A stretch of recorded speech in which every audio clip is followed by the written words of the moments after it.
sallallahu alayhi wasallam, man aana ala qatli mu'minin bi shatri kalimatin, yule atakayechangia katika kumuua muumini bi shatri kalimatin, kwa nusu ya neno, asema laqiya Allah maktuban baina aynayhi ayisun min rahmatillah, atakwenda kukutana na Mwenyezi Mungu Subhanahu wa Ta'ala akiwa ameandikwa hapa kati ya macho yake ayisun min rahmatillah. Huyo amekata tamaa kabisa na rahma ya Mwenyezi Mungu, hawezi kuipata rahma ya Mwenyezi Mungu Subhanahu wa Ta'ala.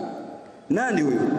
Aana, amesaidia, hajabashir yeye, sio yeye aloua, yeye amechangia tu. Na kuchangia kwenyewe Mtume atuambia bishatri kalimati, kwa nusu neno.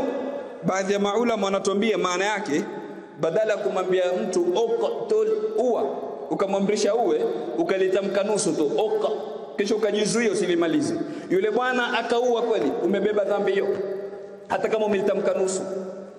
Baadhi ya maulama wakaenda ndani zaidi, wakasema bali ni kuridhia tu. Yani lau utapata habari, na tuyaona mingi katika mitandao ya kijamii, kwa mfano inawekwa habari fulani amemuua mke wake, unaona mtu ana comment pale, wafaa kuuliwa hawa, hawasikii sana, umeridhia kile kifo. Unakuja siku ya kiyama, maktubun baina ainak, inaandikwa katika uso wako ayatu min rahmatillah, kwa sababu ya kuridhia tu. Sasa ikiwa kuchangia haifai, ikiwa kuridhia haifai, kifu wewe mwenyewe unue mkono wako kwenda kumchinja ama kwenda kumuua?